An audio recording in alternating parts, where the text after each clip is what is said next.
वक्त हम चौक हदीस में खड़े हैं और जनाब चौक हदीस में हम आए हैं और इस वक्त जो है ना दुकानदार फारग बैठे हुए हैं। ईद के दिन है तो हमने कहा जी पूछते हैं ये कि जनाब ये क्या कहते हैं। जी अस्सलाम वालेकुम।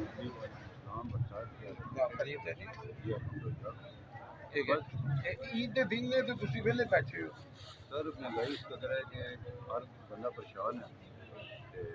वीज़ा पर कोई नहीं कर रहे, वक्त बहुत सख्त हो गया है। हर बंदे पहुँचते कोई चीज़ नहीं आ रही, ना कोई शूज़ खरीद रहा ना कपड़ा खरीद रहा है।